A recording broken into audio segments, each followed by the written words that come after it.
আচ্ছা, কোনটা বেশি ইম্পর্টেন্ট? দোষীদের শাস্তি হওয়া নাকি মৃত্যুর ক্ষতিপূরণ বাবদ 10 লাখ টাকা?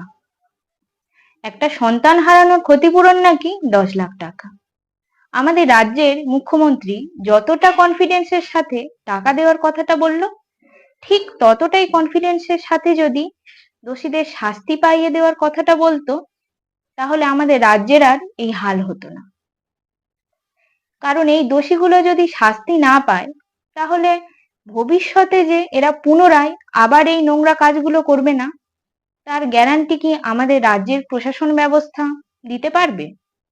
কিংবা আমাদের রাজ্যে হাজারো ধর্ষকেরা ঘুরে বেড়াচ্ছে, ভবিষ্যতে যে আর কোনো মেয়ে এইভাবে অত্যাচারিত হবে না, তার গ্যারান্টি কে দেবে?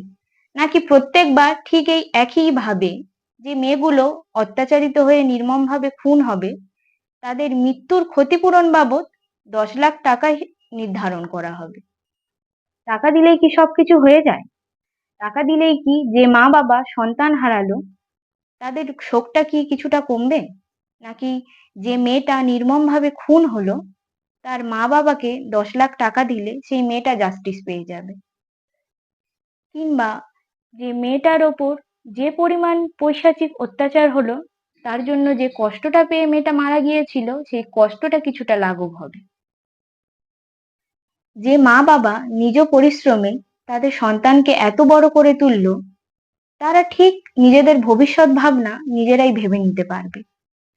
তাই যদি কিছু দেওয়ার হয়, তাহলে ওই মেয়েটার প্রতি হওয়া অন্যায়ের জাস্টিস পাইয়ে দেওয়ার আশ্বাস দিন তার মা বাবাকে। শুধু শুধু টাকার কথা বলে মেয়েটাকে আর অসম্মান করবেন না। কারণ একটা মা বাবার কাছে তাদের সন্তানের মৃত্যুর ক্ষতিপূরণ কখনো 10 লাখ টাকা হতে পারে না। তাই যদি ক্ষতিপূরণ দেওয়ারই হয়, টাকার বদলে শাস্তি দিন ধর্ষকগুলোর।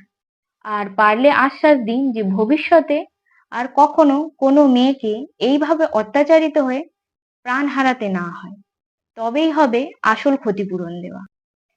টাকা দেওয়ার ক্ষমতা তো অনেকের থাকে, কিন্তু শাস্তি পাইয়ে দেওয়ার ক্ষমতা তো দূর, সাহসও অনেকের থাকে না।